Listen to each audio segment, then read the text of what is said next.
Your voice. It's your primary instrument as a messenger. Do you know how to fully utilize its potential and express yourself with confidence and ease? Or do you sometimes struggle expressing your message? If you want your voice to be our harmonious extension of you that captivates and engages your audience, stay tuned.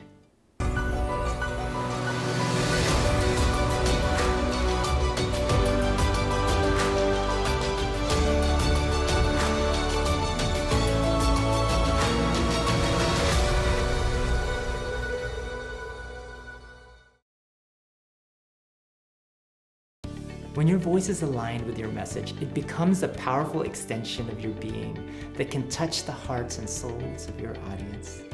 But when it's out of sync or hesitant, it can create dissonance with your message and take away from the impact that you can have with those that are hungry to hear you. Today's guest will take us on a journey to start mastering the powerful instrument of your voice. Julia Beauchamp is passionate about the transformative power of speaking. She has over 10,000 hours of professional training in performance, voice, and speaking over the past 15 years. Julia has helped hundreds of entrepreneurs find their most confident stage presence, as well as helped companies like Pixar, Fairtrade USA, Salesforce, and Samsung to be powerful communicators. With 3,000 hours of onstage experience, she knows what it takes to captivate a room and have impact. Hi, Julia. Welcome to the show. Thank you so much. It's good to be here. Yeah, you're welcome. It's amazing all the experience that you have on Thanks. stage. I know you have a wealth of wisdom to share with us. But this instrument of the voice, I know a lot of us haven't fully mastered it yet. Can you tell us a little bit more about some of the problems people have with their voice? Absolutely. I mean, there's the side of their physical challenges with their voice. Sometimes they actually lose their voice or their voice goes hoarse. Yeah. Some people just talk in a hoarse voice all the time with a little crackle in their voice. Yeah. I hear it all the time. For speakers, that will never work over the long period of time because they'll lose their voice. And then the other side of it where they're struggling to feel connected to their authentic voice and feel really fearful of the judgment of the audience. And they're just so stuck up in their heads with their own self-criticism. It can be so overwhelming and so frustrating and create a lot of nervousness in speakers. Yes, that fear, definitely. Yeah, That's fear. that creates kind of a block energetically in this part of our body. So how do we start to, master and just create more ease and health with our voice? Well, it's a practice, I would say. It's not going to happen overnight. It's just beginning to bring attention to it, because I often see that we wake up in the morning, and I used to do this too, and I would just go out and start speaking. I'd speak to my boyfriend or the person at the coffee shop, or go into an audition or a speaking gig without actually warming up. So we need to start to have a relationship with our voice that prepares it and lubricates it and gets it ready. So it's our physical voice, of course, but it's also creating that mind-body connection so that whatever thoughts you have are ready to come out of your mouth. Yeah. Yeah. Beautiful. Beautifully said. So is there something that people can do to start to, develop that? Sure. Well, I think, first of all, it's a mindset shift from really being focused and rigid around your content, about how the content has to be perfect. I have to work it all out. I'm going to spend hours and hours figuring out my content. And right before my event, I'm going to, be reading over my content in the hallway, mumbling it through. From that to warming up your physical body, warming up your physical voice, warming up your energetic system, your emotional system, getting these to a high state. This is really state management work, shifting how you perform yourself and putting more attention on how you say what you say than what you're saying. Yeah, so what I'm hearing is the problems that we have expressing ourselves with our voice is actually something bigger. It's more of a holistic problem where we have to address everything about our energy and the way we are in relationship to our message. Because if we're stuck in our head, we're not really connecting to all of us. Sounds. Yes, exactly. I mean, if you're really up in your head either about your content or you're really fearful and nervous, maybe you feel intimidated, all those kind of things that can happen. Wow, I mean, that's just a total block from actually being you, being authentic, being in connection with the person you're speaking to or the audience you're speaking to, which is ultimately what people are really wanting. They're wanting you.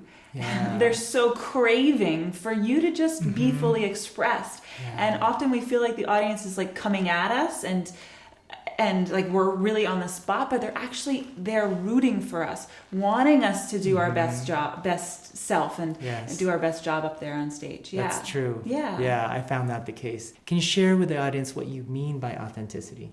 Yeah, it's one of those words. Everybody wants to be authentic. We want authentic marketing, authentic speakers. It's a buzzword in the coaching industry. Yes. What does authenticity even mean anymore? I think that's an important thing to talk about. My definition of authenticity is being present with whatever arises in the moment. If you consider authenticity being yourself, then you're putting it in a little box of basically your identity. That your identity is one thing, you being yourself is one thing. Yeah. It doesn't have any fluidity. It's not about connection. It's about this, I would say, somewhat rigid being yourself. So if we define authenticity as being present, then there's a lot of fluidity for you to be whatever you need to be in the moment. Yes. And that's what's really alive. That's aliveness, right? And that's engaging. That's what people want to hear. I love that because especially us, the transformational messengers, we're always on this journey of transforming. So we're evolving. So when we do put ourselves in the box, it doesn't allow us to grow while we're doing something like speaking. And what I've found is at the times when I connect with my deepest self as a speaker and things come out that I didn't think I would ever say are the times when I'm actually growing. So I love how you define authenticity as being present. Powerful. So many people want to be like someone else. This person is a great speaker. I want to be just like that person. Yeah. And what people often tell me in the strategy session calls that I have is I want to feel like myself. And that's a tricky thing to say as well, because what does that mean? Yeah. What is, because every day you're going to be different. It's actually creating like a bit of pressure that I have to feel a certain way. So, yeah. And when you take it to the next level and really explore what is it to be yourself, there's the part of you that's purely you, right? That connection to your soul of who you are. And then there's the part of you that's just a jumbled habits and rituals and patterns of thought and beliefs that you may have acquired through you're just being around somebody, just being influenced by your peers. And that may not be you, but you may be confused at feeling like that's me. And you kind of constrain yourself. We're actually, spiritually, we're just a flowing energy. We're just aliveness. And when we're in that state of aliveness, then we're very interesting to watch. Yeah. But if we're trying to be something or we're acting in patterns and habits of personality, then it's less interesting. Yeah. So, I mean, this could go to the profound side of things, or it could go to just practically results oriented. It's not going to be as interesting if you're not in a flow of aliveness.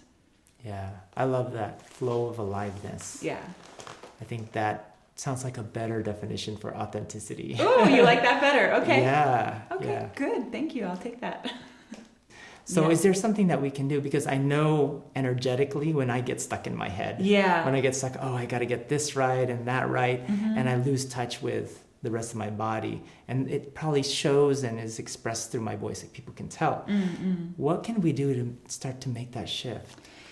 Well, like I said, you need to take time to address your physical body, emotional body, energetic, all of these bodies. So the way to do that is to have a warm-up routine that doesn't have anything to do with your content, that's just about your state management. And there's a lot to put into that. That's really what I teach people about and help them to individualize a warm-up routine for themselves.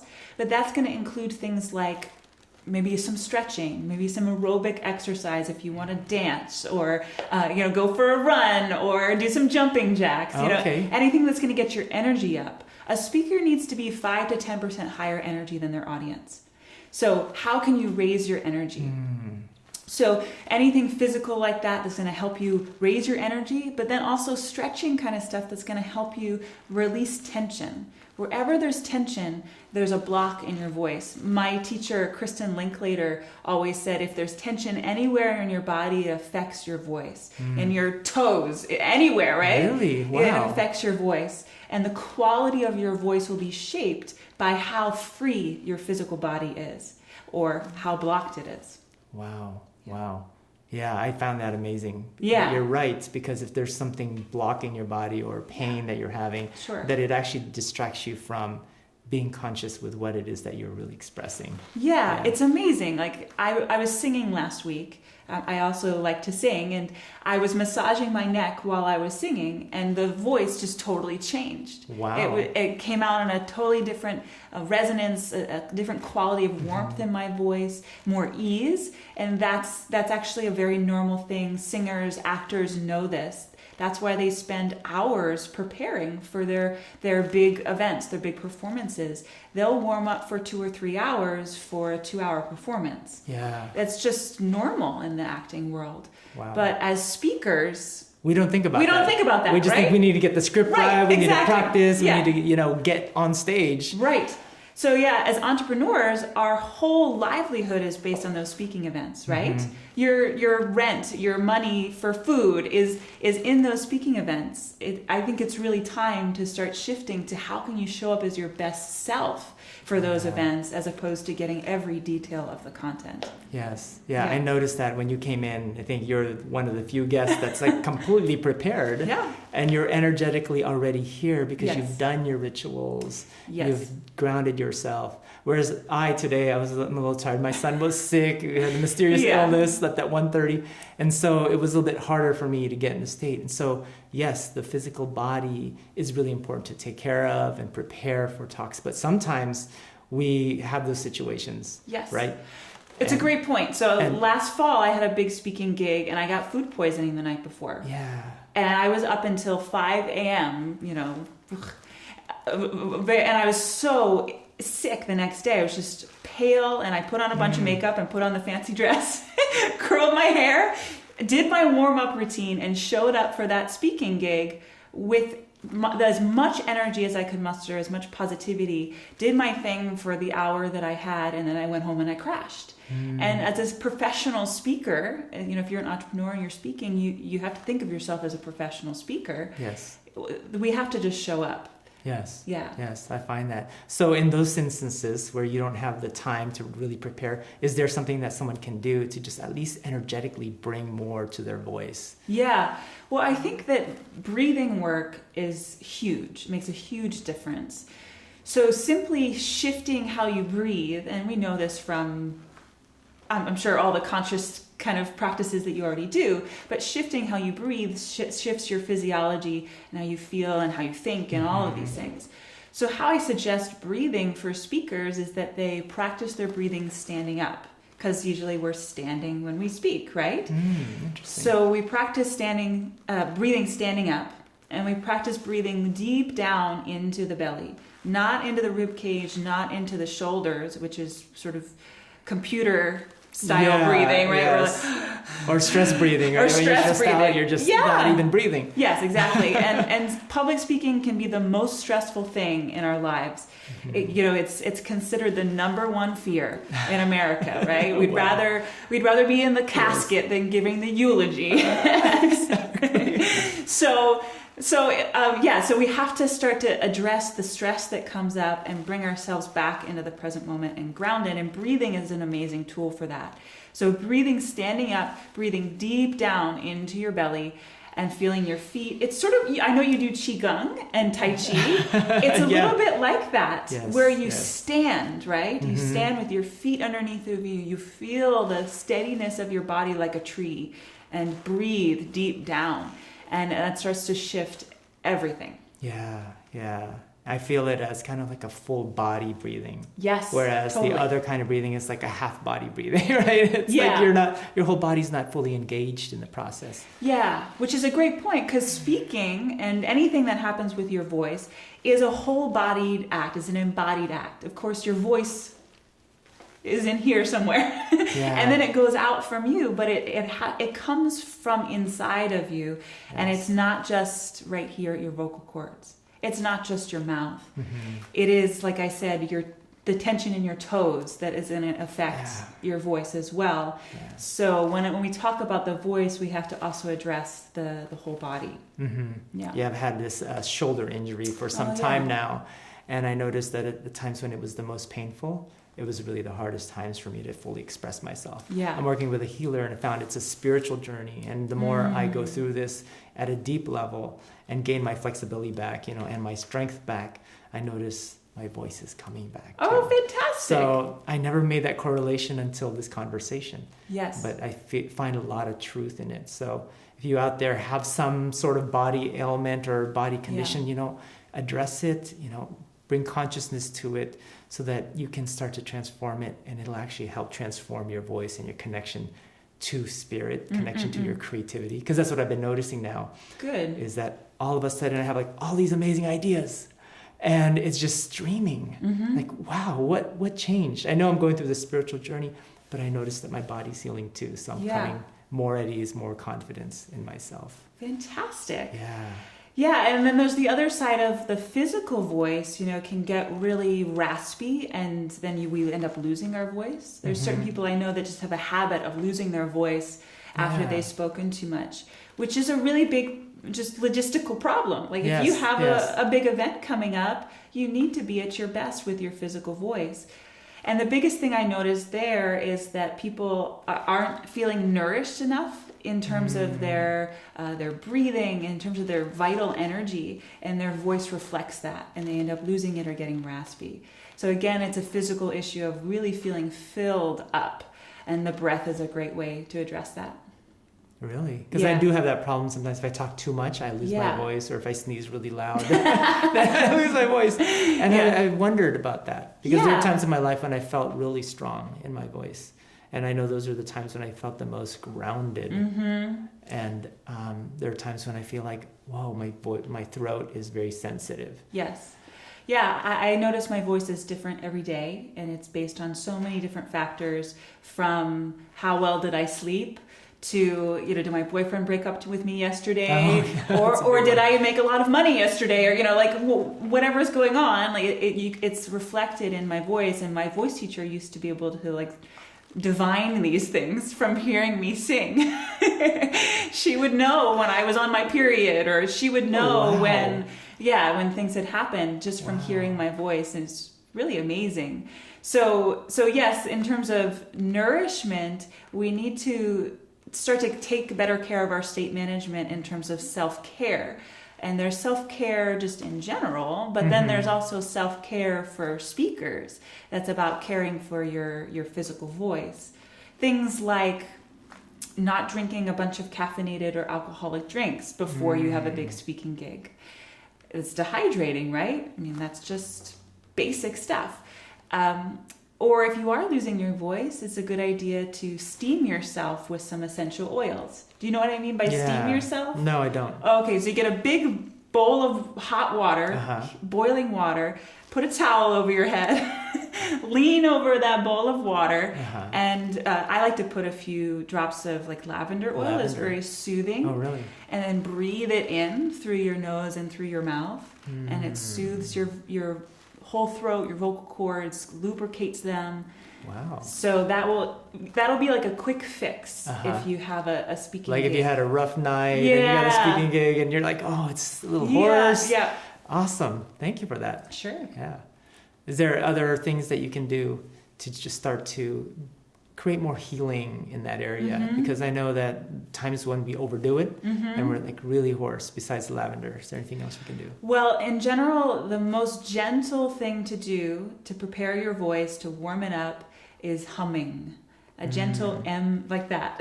Like that. Right, and it's very gentle in the vocal cords. They're just slowly coming together, and they're, with very little effort, they're vibrating against each other. And it's sort of that controlled focus and internal sound. Yeah. It feels like kind of like an energetic, like throat lozenge. That's what it feels like. Sure. Yeah.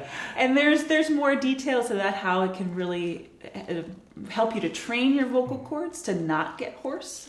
But just like as a general tip, I always hum in the morning before I speak to anybody. Okay.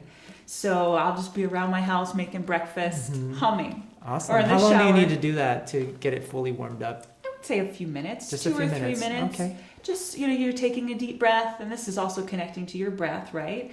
Taking a deep breath in and then humming, sort of like a sigh. Or you can play around with different notes if you want to. To just kind of exercise the range of your voice too. Yeah, exactly. I mean, you could sing, you could sort of hum a melody if you'd like to, but just keeping it very gentle. Okay. That it's not not a grunt, right? just very gentle, warming up, lubricating your vocal cords. Yeah. Awesome. Great. Fantastic tips. Yeah. Love it. And it starts to move energy through your throat chakra as well, right? If there's anything stopped up there, it just starts to gently move out. That's what I find. Yeah, that's important. I like how you brought up chakras because the throat is one that I personally struggle with. And so I think those are great tips. But I also feel like, it builds upon the rest of the chakra system. Sure. Too. Yeah, which is what I mean about really feeling nourished. We have to feel grounded and nourished and prepared for speaking, for communication, in order for it to be at its best. Yes. Which is why I always emphasize having a warm-up routine that's focused on your self-care and on your physiology. Because then when you arrive to that opportunity, that gig, and there's a lot at stake, and there's a lot to figure out, and there's a lot to think about, you already have that foundation. And then you can play a lot more. Yeah. Yeah. I noticed that in your spirit. You're very playful. Like you want to play. Yeah. And that is a different mindset that Yes. really allows you to just effortlessly use your voice. Yes. I think that's one of the powerful mindsets that can shift. Yes. I mean, what if connection was more important than getting the job or making money or wearing the right clothes Or even saying the right thing. or saying the right thing? Yeah, of which course. is- Exactly. Yeah. Than being perfect. What if connection was more important than that? And then I find that those things that you want actually come when you just shift your mindset to connection is more important. Yes. And one of the ways people like to connect is play, Yes. right? Entertainment is such a big thing, especially in this country. Yes. They want to be entertained, and so Yes. Yeah. Yes, and people receive information better when they're entertained, when they're having a good time. Yes. If you're boring them with all your opinions and your statistics and stuff, they're not as interested. Yes. Yeah. There's this emotional tie with content and people receiving it. So if it's something that people don't have any emotion to, then it's just going to go whoosh. Yep. Steve Jobs, of course, when he was just starting out, like in the 80s, being the face of Apple, he was terrible. You can look back to those videos on YouTube. He was so terrible. He was so rigid. He was like very boring. He could barely look at the camera. And he spent so much time and money on coaches and mentors and preparing and practicing. Now he's considered one of the best speakers, right? And it's a lot because he's enjoying it on stage now. He's having a good time. He's relaxed. He's sharing stories and just being himself up there. He's really being a leader because he's just letting himself be. Yeah. And so I've seen that transformation in him big time. It's a great example for all of us. Yes, beautiful. We talked a little bit about our bodies and our health and being in alignment. But one of the things that we all need to learn is how do we shift ourselves from being stuck in our head? Do you have something for us? Well, when you say shifting from your head, what are we shifting to? Shifting to being completely ourselves. You know how we get kind of locked up? Yeah. Well, like I said, it's the mindset shift, number one. Exactly. And then the warm-up routine, number two. Yeah. So tell us a little bit more about the mindset shift. Yeah. So the mindset shift It is making connection more important, like I said, making your self-care more important, creating that time for yourself to prepare. And I mean, it's also about learning content development tools that are a map or an outline instead of a script. So that I teach a lot about that. A lot of people come to me with the templates that they learned from their business mentors, which are great. Absolutely, go learn that stuff. Go work with your business mentors. Get that marketing education. But then we have to start filtering those through us. Yes, who you are, not be a splitting image of that mentor. Yes. It's about what resonates with you. Yeah, and we don't want what you're saying to sound like a template. Exactly. So how do we start to move those through and make them sound like real? Like, I love authentic. That. I love that. And so that's a big part of what I work with people on. And it's really shifting from a template to a map and speaking in complete sentences, speaking on the fly, and getting comfortable with that. I find the best way to get comfortable with that is to have a supportive environment where you can try things out when you're nervous and anxious about it, get positive feedback, and create new positive memories for yourself. Often people tell me they have these negative, traumatic memories of public speaking. Many of us do. Yes. Yeah. And that's really detrimental because then every time you get up to speak, your subconscious is saying, this isn't going to go well. The emotions are starting to come in and trickle in and affect your presence. Yeah, so a supportive environment, like the groups that I offer, but there's other opportunities like this too. Having a supportive environment where you can get affirmation for trying something new, saying something on the fly and it works or it doesn't work, right? It's okay. Where you can play. Yeah, you're coming from that spirit, you're practicing that. Yeah, and then you can bring that energy to the events where there's a lot at stake. If you just show up every time for that event where there's a lot at stake, trying again to do it right, it's just going to keep being the same thing over and over again, or your progress is going to be very small. Because often we have like 1 gig a month, 2 or 3 gigs a month. It's not much. So there's not a lot of practice time. We need a place to practice. Yeah. We need a little playground, right? There you go. Yeah, I like that. And you talked a little bit about pleasure too. Yeah. About fun and having fun is part of pleasure. Tell us a little bit more about that. Yeah, I mean, that's a big part of what I bring to the world of speaking is the connection to your pleasure. When you're in your pleasure, when you're feeling good, when you're having a good time, other people are going to be drawn to you. And they're going to feel a desire to get involved. They're going to be inspired to take action the way you're asking them to. It's just the key to everything, and especially in the professional environments that I go into, they can be so disconnected from their enjoyment and their pleasure. So, and especially women can be just trying so hard, so self-critical that they need to shift to being have more enjoyment and pleasure. And this has been a big shift for me as well, shifting from trying to get it right and being a rigid kind of actress back in the day after theater school to now I speak as myself. And my livelihood is my speaking. And I really enjoy my work. And I feel that. I feel that spontaneity in you, that freedom of expression. It's beautiful. Thank you. You're welcome. Well, thank you for sharing that thing about pleasure, because pleasure is really important. Because if we're not having fun, how can the audience have fun? And we're the leaders. When we're on stage, we're leading the energy flow. Yes. And when we want to lead it towards pleasure, not I'm nervous and I'm trying to figure out what to say, and then that'll lead to them feeling sorry for us or not really feeling good about being there, or all of these other emotions come in. But when we're actually having fun, it seems like it creates this magnetic pull. You know that quote from Maya Angelou, whichever it was. So she says that people won't remember what you say, but they'll remember how you made them feel. Yeah, that's a very important quote. And I love that one. And so pleasure will bring us into a state of amazing bliss, right? Yes. And my teacher, Mark Granger, talks about all success is state dependent. It's dependent on your state, your state of being in any particular moment.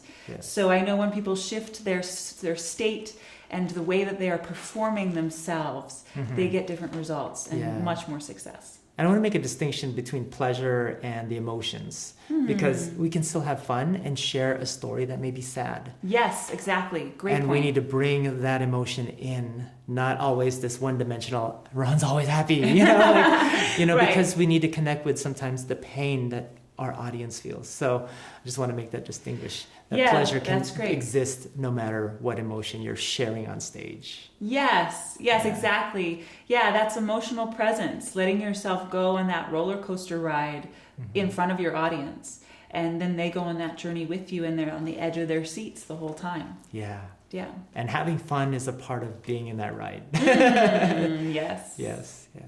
And I know you have a special gift for the do. audience. Yes. Yeah. So I'm excited to offer you all a free ebook that's going to give you 3 secrets to your most confident stage presence.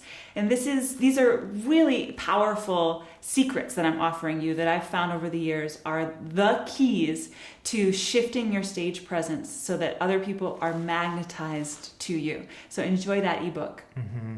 And they're powerful secrets. And I love how you made it 3, because a lot of Yeah. people say, I have 10 secrets or this. And so when you do that, you get in your head. But if you have 3, then it's easy to really absorb. Yeah, you can use And these right yeah. away. Awesome. Thank you for that. You're welcome. Well, this is about transformation and transformational messengers. So how can the audience continue this transformational journey that we've created for them today? Is there an exercise or something Sure. that they can do so that they can start to develop their voice? Great. So what I encourage you to do over the next week or so is to be more aware of your breathing while you're speaking. Do you actually have enough breath? Usually we take little sips, little gulps of air in between, and we're never fully nourished in terms of our breath when we're speaking. Especially when we're nervous, we breathe less. So make sure you breathe in deeply before you speak and notice how it changes your speaking. Powerful tip. Yeah. Yeah, the awareness of the breath. It's something that we forget since it's in automatic. Yes. So I will definitely do that. I'll do that. I'll try to do that even when I'm doing other things, because I know that when I'm on the computer, I get a little shallow. We all do. Yeah. Thank you. You're welcome. Thank you very much. Julia, thanks for sharing your shine today. I had a lot of fun today. I Me love your too. energy. I love how you flow, and you're so natural. Thank you. And I want that to be your inspiration, that you can be this natural expression through your voice, through your whole being. So go out there and shine your light, because the world needs it. Bye-bye for now.